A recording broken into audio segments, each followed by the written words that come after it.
नमस्कार दोस्तों। आज के इस लेक्चर में एक काफ़ी महत्वपूर्ण टॉपिक के बारे में डिस्कस करने जा रहा हूँ। टॉपिक का नाम है डीएनए रेप्लिकेशन।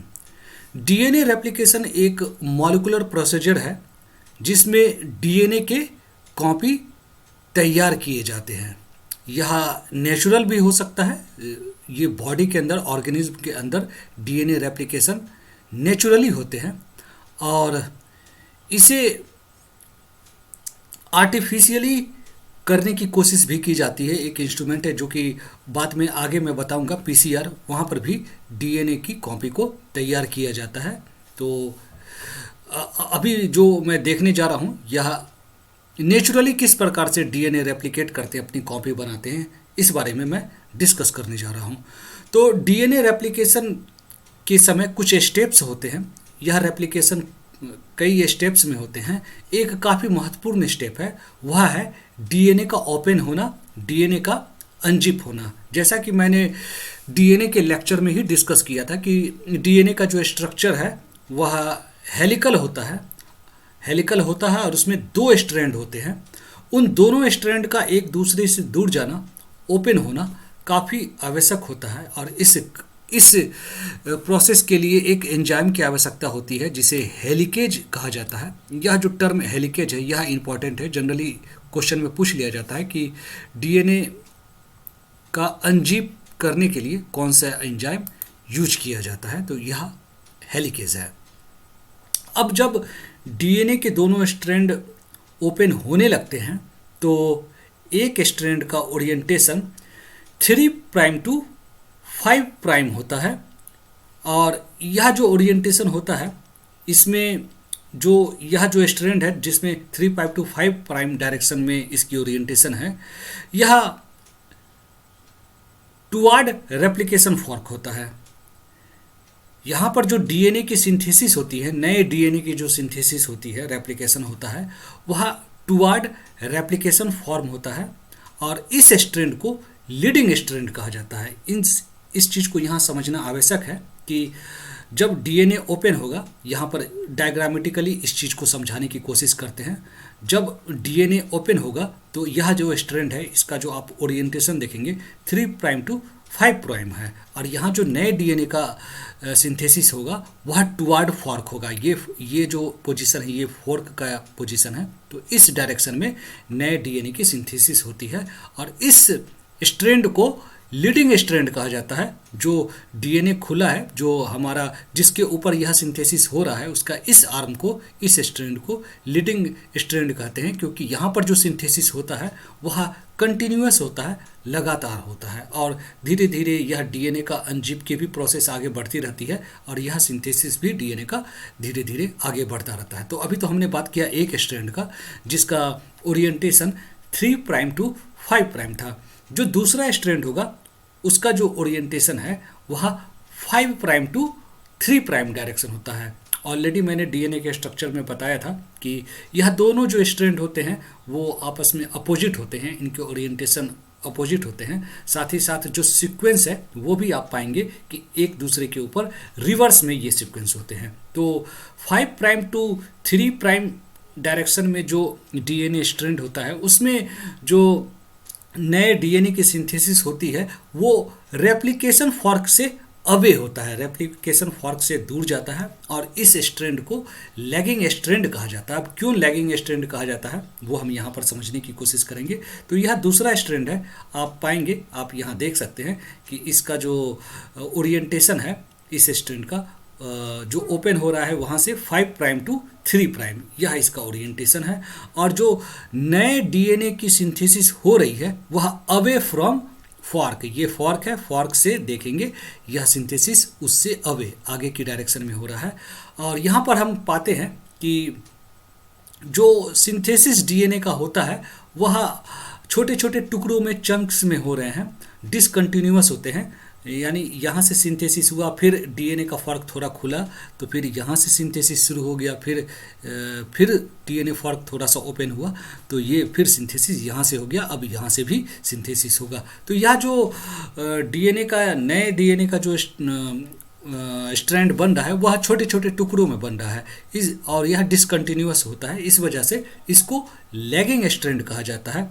हर एक फ्रैगमेंट को ओकाजाकी फ्रैगमेंट कहा जाता है। तो यह बात थी कि इसके किस प्रकार से यह सिंथेसिस होता है। अब हम बात करेंगे कि लीडिंग स्ट्रैंड पर किस प्रकार से डीएनए का सिंथेसिस होता है।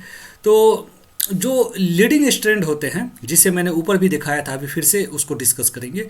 लीडिंग स्ट्रैंड पर एक RNA, small piece of RNA को को ऐड किया जाता है, जिसे कि प्राइम कहा जाता है। आप देख पाएंगे यहाँ पर यह लीडिंग स्ट्रैंड है और यहाँ पर एक आरएनए का पीस यहाँ पर बनता है जिसे कि प्राइम कहा जाता है। और इस प्राइम को बनाने में जो एंजाइम यूज होता है उसे प्राइमेज कहा जाता है।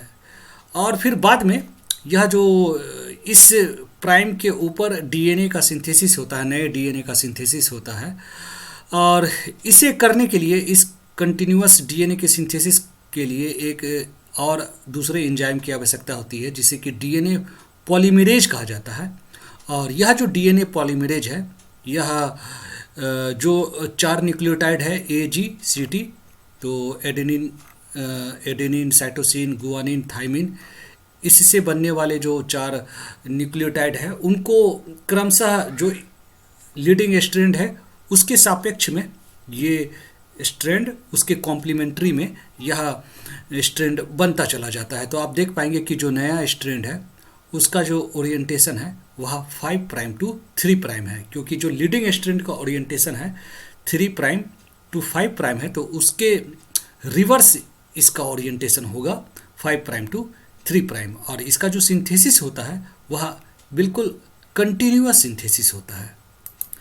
अब मैं डिस्कस करूंगा कि लैगिंग स्ट्रैंड पर किस प्रकार से नए डीएनए का सिंथेसिस होता है।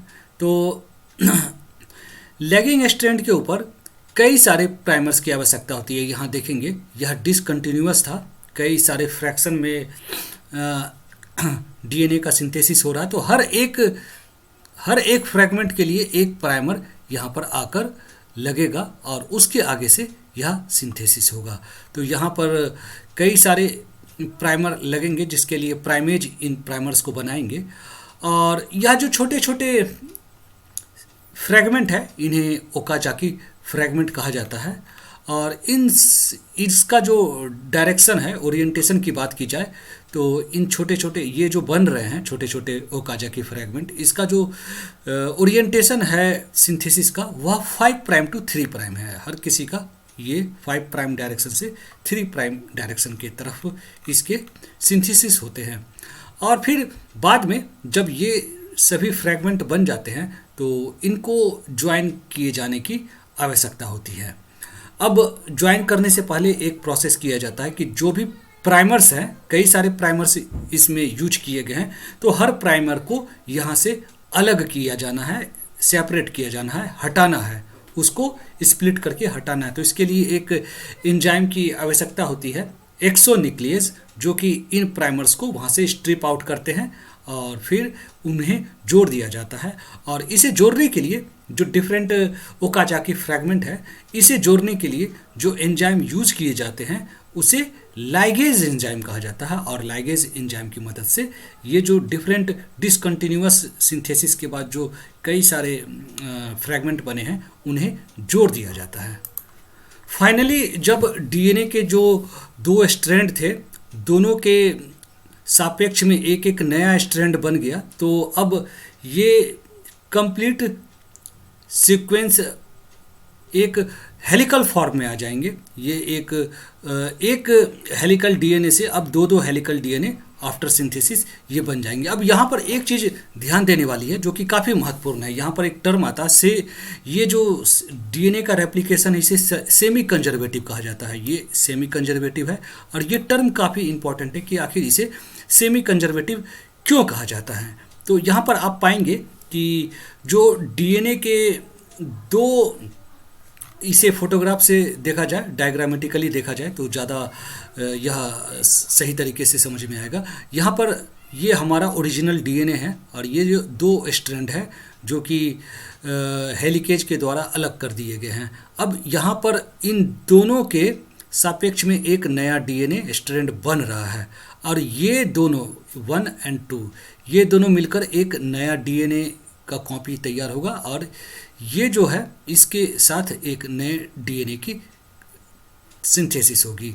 अब यहाँ पर आप ध्यान दोगे तो पाओगे कि इन दोनों ये जो दो डीएनए नए डीएनए बन रहे हैं, इसमें से एक जो इसका स्ट्रैंड है, ये वाला स्ट्रैंड जो मैं अभी दिखा रहा हूँ, ऊपर वाला स्ट्रैंड, लीडिंग स्ट्रैंड में ऊपर वाला जो स्ट्रैंड है, यह पुराने डीएनए का है जिसको यूज किया गया है।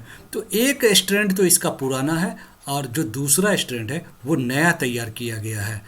सिमिलरली आप यहाँ भी पाओगे लैगिंग स्ट्रैंड में जो नीचे वाला स्ट्रैंड है यह पुराना है और ऊपर जो डिसकंटिन्यूअस ओकाजाकी फ्रैगमेंट को यूज करते हुए जो स्ट्रैंड बना है यह नया है।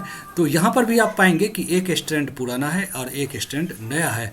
तो दोनों जो डीएनए बने हैं उसमें से एक स्ट्रैंड पुराना है, एक स्ट्रैंड नया सिंथेसिस किया गया है। तो इसी वजह से इसे सेमी कंजर्वेटिव इस प्रोसेस को कहा जाता है कि यह जो प्रोसेस है यह सेमी कंजर्वेटिव है। इसमें जो डीएनए बनकर आते हैं एक नया डीएनए का कॉपी होता है और एक पुराना डीएनए का कॉपी होता है। तो दोस्तों आज के इस लेक्चर में हमने यह डिस्कस किया कि किस प्रकार से डीएनए का रेप्लिकेशन होता है। मैं होप करता हूं कि आपको यह लेक्चर समझ में आया होगा। यदि कुछ क्लियर ना हो तो आप मुझसे डिस्कस कर सकते हैं। Thanks for watching my video. Thank you very much.